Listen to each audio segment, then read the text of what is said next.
Kertas Kerja Konsolidasi 2021. Kertas Kerja Konsolidasi tanggal 31 Desember 2021 untuk menyusun laporan keuangan konsolidasi PT Induk dan PT Anak. Ayat jurnal eliminasi terdapat dalam kertas kerja berikut. 1. Pendapatan dari anak perusahaan 40 juta, terhadap dividen diumumkan 24 juta, dan investasi pada saham PT Anak 16 juta. Untuk mengeliminasi pendapatan dari anak perusahaan. 2. Pendapatan untuk kepentingan pengendali 12.160.000, terhadap dividen diumumkan 6 juta, dan kepentingan pengendali 6.160.000. Untuk mengalokasikan laba ke kepentingan pengendali. 3. Saham biasa PT Anak 200 juta dan saldo laba 100 juta terhadap investasi pada saham PT Anak 240 juta dan kepentingan pengendali 60 juta. Untuk mengeliminasi saldo awal. 4. Utang obligasi 100 juta terhadap investasi pada obligasi PT Anak 91 juta dan keuntungan saldo investasi awal 10.800.000 untuk mengeliminasi kepemilikan obligasi antar perusahaan. Berikut merupakan kertas kerja konsolidasi pembelian kembali obligasi pada harga lebih rendah dari nilai buku.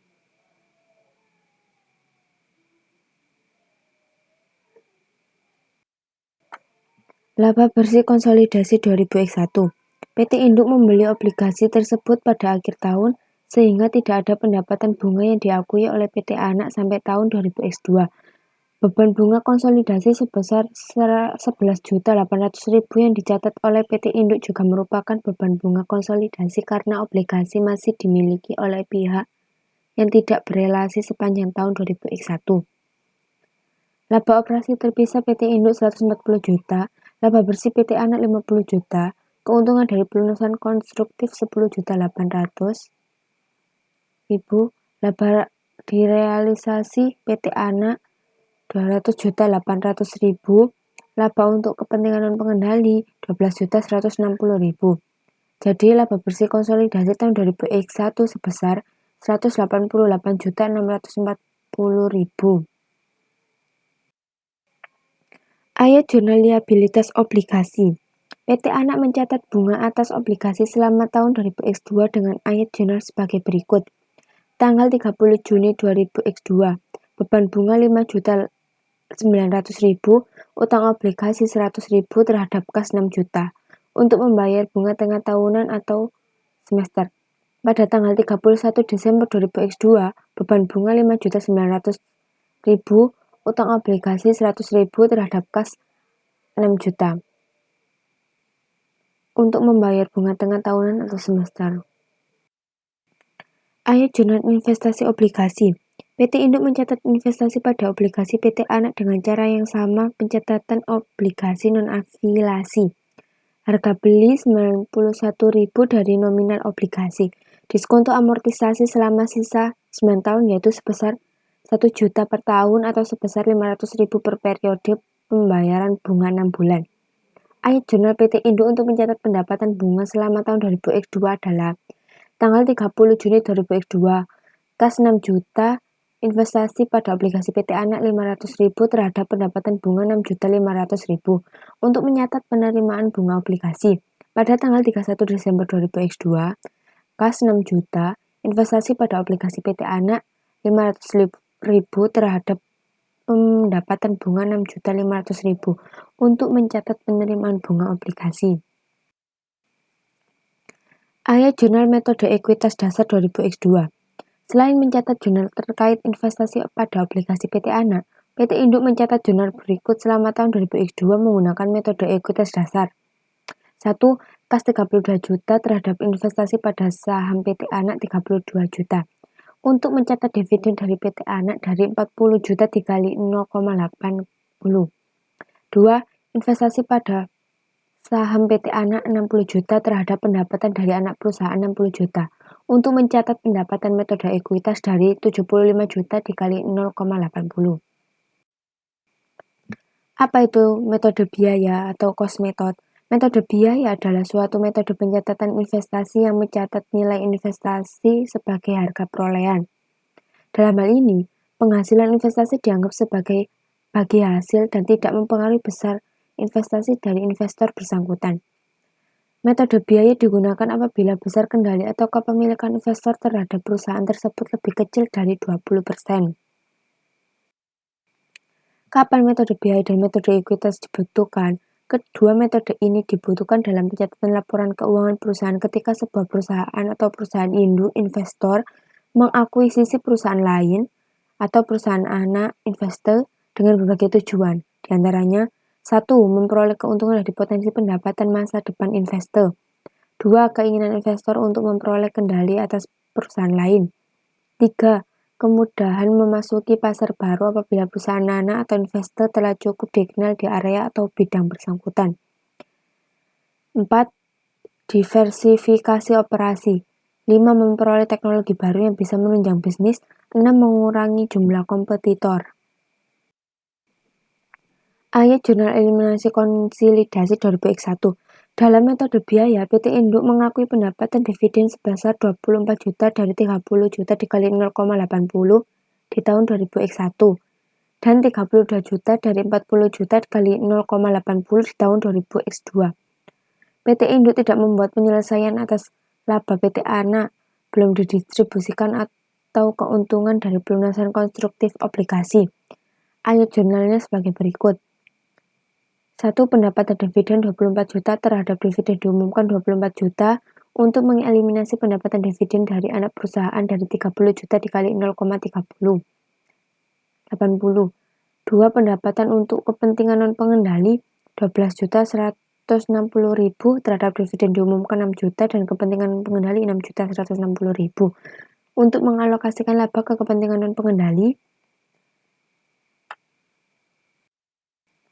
3. Saham biasa PT Anak 200 juta dan saldo laba 1 Januari 100 juta terhadap investasi pada saham PT Anak 240 juta dan kepentingan non-pengendali 60 juta untuk mengeliminasi saldo investasi pada tanggal akuisisi. 4. Utang obligasi 101.800.000 terhadap investasi pada obligasi PT Anak 91 juta dan keuntungan pelunasan obligasi 10.800.000 untuk mengeliminasi kepemilikan obligasi antar perusahaan.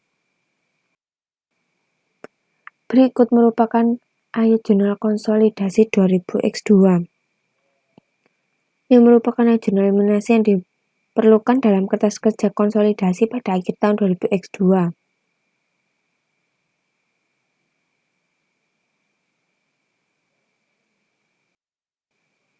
Metode ekuitas. Apa itu metode ekuitas atau equity method? Pengertian metode ekuitas berdasarkan PSAK 15 adalah metode ekuitas merupakan sebuah metode akuntansi yang mencatat investasi pada mulanya sebagai biaya perolehan atau at cost dan selanjutnya akan disesuaikan untuk perubahan dalam bagian kepemilikan investor atas aktiva bersih investor setelah tanggal perolehan. Metode ini berlaku apabila kepemilikan atau kendali perusahaan induk atau investor terhadap anak perusahaan atau investor lebih besar dari 20%. Prosedur akuntansi dalam metode ekuitas. 1. Menyesuaikan pendapatan dan akun investasinya sebesar bagian proporsional atas keuntungan atau kerugian pelunasan obligasi pada tahun pembelian kembali. 2. Menyelesaikan untuk pengakuan implisit atas keuntungan atau kerugian oleh induk dan anak perusahaan seiring dengan amortisasi diskonto atau premi di tahun berikutnya. Metode ekuitas disesuaikan penuh. Asumsikan bahwa PT Anak menerbitkan obligasi dengan nilai nominal 100 juta dan jangka waktu 10 tahun seharga 102 juta pada tanggal 1 Januari 2001 ke PT non-afiliasi. PT Induk memberikan obligasi tersebut dari PT non-afiliasi pada 31 Desember 2001 seharga 91 juta. Keuntungan pelunasan konstruktif tahun 2001 dalam ilustrasi ini adalah 10.800.000 yang dihitung sebagai berikut. Nilai buku obligasi PT Anak 31 Desember 2001 100.800.000 dari 102 juta dikurangi 200.000. Harga yang dibayarkan oleh PT Induk untuk membeli obligasi sebesar 91 juta. Jadi keuntungan pelunasan konstruktif obligasi sebesar 10.800.000. Ayat jurnal metode ekuitas disesuaikan penuh 2001. PT Induk mencatat ayat jurnal ekuitas disesuaikan penuh selama tahun 2001 untuk mencatat investasinya di PT Anak. 1. Kas 24 juta terhadap investasi pada saham PT Anak 24 juta.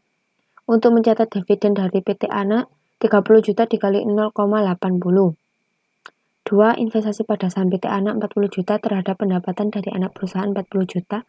Untuk mencatat pendapatan metode ekuitas dari 50 juta dikali 0,80. Yang ketiga, investasi pada saham PT Anak 8.640.000 terhadap pendapatan dari anak perusahaan 8.640.000. Untuk mencatat pendapatan dari pelunasan obligasi dari 101.800.000 dikurangi 91 juta dikali 0,80. Ayat jurnal eliminasi konsolidasi 2001. Kertas kerja tanggal 31 Desember 2001 untuk menyusun laporan keuangan konsolidasi PT Induk dan PT Anak terdiri atas ayat jurnal eliminasi sebagai berikut. 1. Pendapatan dari anak perusahaan 48.640.000 terhadap dividen diumumkan 24 juta dan investasi pada saham PT Anak 24.640.000 untuk mengeliminasi pendapatan dari anak perusahaan.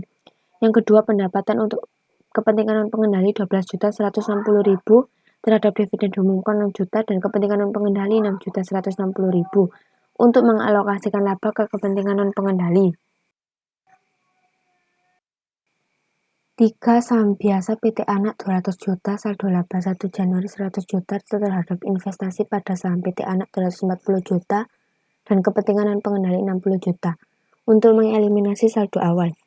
Yang keempat, utang obligasi 100 juta, premi utang obligasi 1.800.000 terhadap investasi pada obligasi PT Anak 91 juta dan keuntungan penulisan obligasi 10.800.000 untuk mengeliminasi penjualan persediaan anak perusahaan ke arus bawah. Sekian dari kelompok kami, kurang lebihnya mohon maaf. Wassalamualaikum warahmatullahi wabarakatuh.